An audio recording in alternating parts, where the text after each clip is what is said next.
सबको जय मसीह की। मैं पास्टर लालजी विश्वकर्मा। आइए आज दिन की नई शुरुआत के लिए सुबह की प्रार्थना हर एक के लिए करते हैं। प्रार्थना शुरू करने से पहले मैं वचन के माध्यम से हर एक से बातचीत करना चाहता हूं।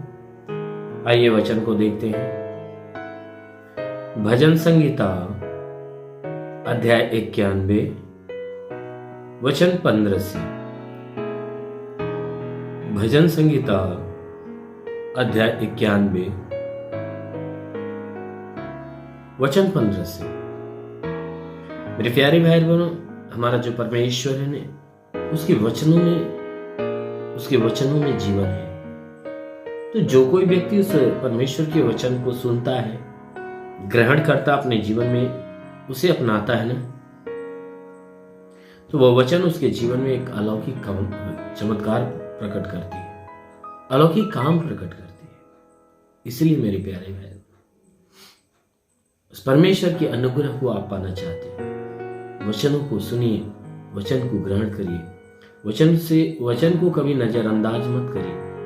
वचन को अपने नजरों से, अपने कानों से, अपने दिल से, अपने मन से, अपने दिमाग से उसे दूर मत करिए, क्योंकि उस वचन के द्वारा ही आपको जीवन प्राप्त होगा। आमीन, हालेलुया। इसलिए आइए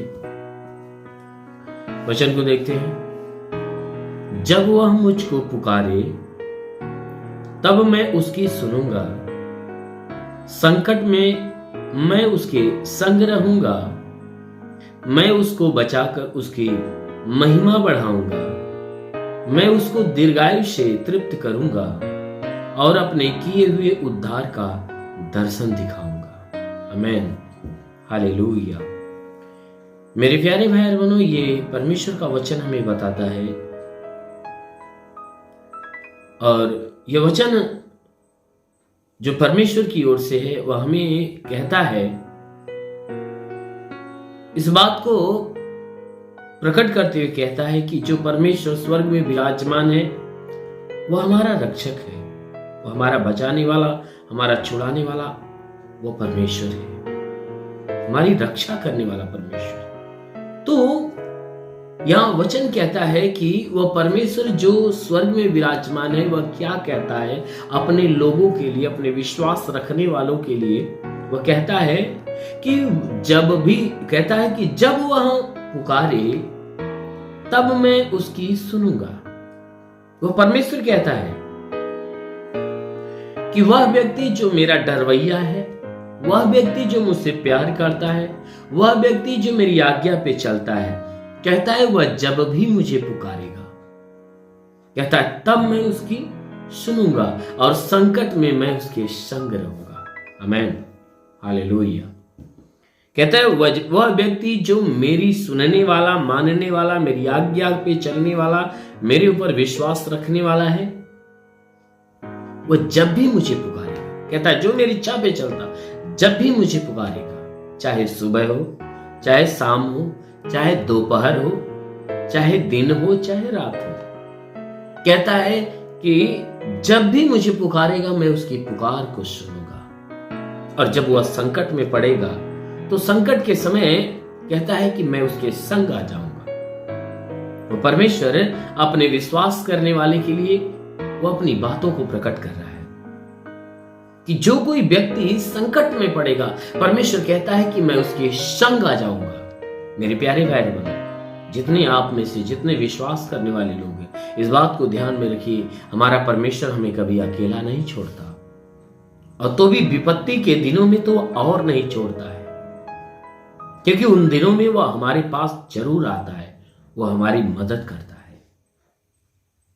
इसीलिए कहता है कि संकट में मैं उसके संग आऊंगा और मैं उसको बचाकर उसकी महिमा बढ़ाऊंगा।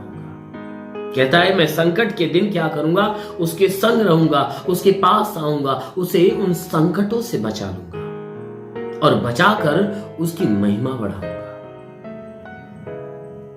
कहता है मैं उसे बचाऊंगा और बचाकर उसकी महिमा बढ़ाऊंगा। कैसे बढ़ाएगा? क्योंकि परमेश्वर उसके जीवन में अद्भुत काम करेगा, तो वह क्या होगा कि प्रभु के नाम जैसे ऊंचे होंगे, उस नाम के साथ साथ वह व्यक्ति जो परमेश्वर के ऊपर विश्वास करता है उसकी भी महिमा बढ़ती है कि भाई ये धर्मी व्यक्ति है, इसलिए यह परमेश्वर से जो कुछ मांगता है मिल जाता है। क्योंकि धर्मी बड़े आदर के योग्य होते हैं। धर्मियों का आदर होता क्यों? क्योंकि वह परमेश्वर के संगत में रहते हैं। इसलिए कहता है कि मैं उसको बचाऊंगा और बचाकर उसकी महिमा बढ़ाऊंगा। कहता है मैं उसको दीर्घ आयु से तृप्त करूंगा।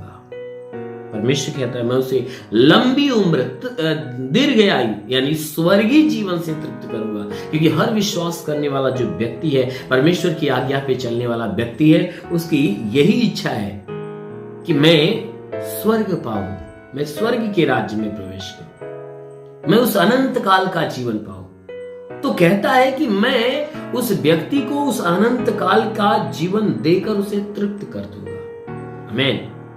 और आगे वचन में कहता है और अपने किए हुए उद्धार का दर्शन दिखाऊंगा। कहता है मैं स्वर्ग में जब सारी मानव जाति का उद्धार जब करूंगा, तो जिस स्वरूप में होकर उद्धार करूंगा, कहता है उस उद्धार का दर्शन भी दिखाऊंगा। क्योंकि वह दर्शन उन्हीं व्यक्ति को मिलने वाला है कि जो परमेश्वर के आज्ञा पे जीवन जीते, जो उसकी इच्छा को अपने जीवन में पूरा करते। क्योंकि जो कोई व्यक्ति उसकी इच्छा को अपने जीवन में पूरा करता है, वही स्वर्ग के लायक, वही अनंत जीवन के लायक होता है। इसलिए आप भी अनंत काल का जीवन पाना चाहते हो, तो आप परमेश्वर की इच्छा पे आप अपने आप को चलाइए और उस परमेश्वर के ऊपर भरोसा रखिए। जरूर है कि वो आपके संग रहेगा और आपके प्राणों की रक्षा करेगा। आमीन, हालेलुया। आइए आंखों को बंद करिए, मैं सभी के लिए प्रार्थना करने जा रहा हूं। इस प्रार्थना के द्वारा प्रभु आपके जीवन में बहुतायत की आशीष देंगे। धन्यवाद करता हूं मेरे प्रभु परमेश्वर, सृष्टि के मालिक, धरती पे अन्न उपजाने वाले पिता, मैं तेरा धन्यवाद करता हूं। जगत के पालनहार परमेश्वर, मैं तेरा धन्यवाद करता हूं। हे परमेश्वर, तू अपने पवित्र सामर्थी बलवंत हाथों को नीचे बढ़ा, ताकि जितने लोग, हे प्रभु, जितने लोग तेरी आशीषों को रिसीव करे प्रभु, हर एक को छू और छू कर इन्हें चंगा कर। मेरे महान परमेश्वर, इन सब के शरीर में चाहे जो बीमारियां हो, सारी बीमारियां निकल जाए। कोई तंत्र मंत्र, जादू टोना, कोई भी कारीगरी की बंधन हो, सारे बंधन टूटने पाए। कोई दुष्ट आत्मा, शैतानी आत्मा, मरी हुई आत्मा, पुज्यमान शक्तियों का प्रभाव प्रकोप नष्ट होने पाए। कोई तंत्र मंत्र के बंधन हो, टूट जाए। कोई श्राप हो तो श्राप खत्म होने पाए। हे परमेश्वर, हम प्रार्थना करते पिता, हर प्रकार की बीमारियों से इन्हें छुटकारा दे। आंखों में बीमारी हो, कान में बीमारी हो, नाक में हो, मुंह में हो, गले में हो, सीने में हो, पेट में हो, कमर में हो, सारी बीमारियां निकल जाए। जिसके शरीर में ब्लड नहीं बनता, बनने लगे। जिसका लीवर खराब हो, चंगा हो जाए। किडनी खराब हो, चंगी हो जाए। जिसके अंदर प्लेटलेट्स की घटी है, प्रभु यीशु के नाम से भरपाई हो जाए। उनका प्लेटलेट्स बढ़ना चालू हो जाए, बिल्कुल नॉर्मल हो जाए। हाँ मेरे महान प्रभु, प्रार्थना करता हूं। हे परमेश्वर, मैं प्रार्थना करता हूं कि इनके शरीर में कोई दुष्ट आत्मा तो निकल जाए। जिसके पास संतान नहीं, परम पिता परमेश्वर उन्हें संतान की आशीष दे। ओ परमेश्वर, मैं प्रार्थना करता हूं, तूने वचन में कहा विश्वास करने वाला लज्जित नहीं होता। ये सब तेरे विश्वासी प्रभु, इनके विश्वास के अनुसार इनके जीवन में अलौकिक काम होने दे। इनके शरीर पे तंत्र मंत्र, जादू टोना, कोई भी कार्य, सारे बंधन टूट जाए। श्राप हो तो खत्म हो जाए। हर तांत्रिक प्रभाव इनके जीवन से टूट नहीं पाए। मेरे प्रभु, जितने पढ़ाई लिखाई करने वाले, उनके पढ़ाई लिखाई के क्षेत्र पे आशीष दे, ताकि पढ़ाई लिखाई में आगे बढ़े, जीवन के लक्ष्य को पूरा करें। तो परमेश्वर, जितने नौकरी के तलाश में नौकरी मिले, रोजगार के तलाश में रोजगार मिलने पाए, जो गरीबी के बंधन में हुआ बंधन टूट जाए, जो श्राप है तो श्राप खत्म हो जाए, जो कर्ज के बंधन में उसका कर्जा अदा हो जाए। हे परमेश्वर, जितने लोग अपने जीवन में निराश है, उदास है, उनकी निराशा, उनकी उदासी समाप्त होने पाए। हाँ मेरे महान परमेश्वर, मैं प्रार्थना करता पिता, हर एक के ऊपर अनुग्रह कर मेरे राजा। ओ प्रभु, अपने स्वर्ग का द्वार खोल, स्वर्गीय आत्मा हर एक के ऊपर आने दे। पवित्र आत्मा को सोले ऋषि खालावा संदो सबारबा हो रवा से खेले रिवा सा खालावा संदोलोरी। महान परमेश्वर की महिमा की सामर्थ हर एक के जीवन में उतरने पाए और हर एक के जीवन में अलौकिक काम करने पाए। प्रभु, हर एक को छू और छू कर चंगा कर। हे परमेश्वर, हम प्रार्थना करते, जो तेरी सेवा करने वाले, उनके सेवकाई के क्षेत्र पे आशीष दे, ताकि सेवकाई में आगे बढ़े, जीवन के लक्ष्य को पूरा करे। प्रभु, मैं प्रार्थना करता, इन्हें आत्मिक ज्ञान, आत्मिक बुद्धि, आत्मिक दान, आत्मिक वरदानों से भर दे। अभी कई लोगों को मैं देख रहा हूं कि अभी वह परमेश्वर की आत्मा और उसके वरदानों में भर रहे हैं। महान परमेश्वर अपनी अनुग्रह से इन्हें भर, ताकि तेरे अनुग्रह में पले बढ़े और चले रहे। प्रभु तेरा साथ इनके साथ, तेरा हाथ इनके सर पे बना रहे। अनुग्रह शांति से भर दे प्रभु, यीशु के महान नाम में मांगते हैं, आमेन। परमेश्वर हरि को आशीष दे। God bless you. धन्यवाद। इस वीडियो को लाइक करें, हमारे चैनल को सब्सक्राइब कर बेल आइकन जरूर प्रेस करें हमारी लेटेस्ट वीडियो सबसे पहले देखने के लिए।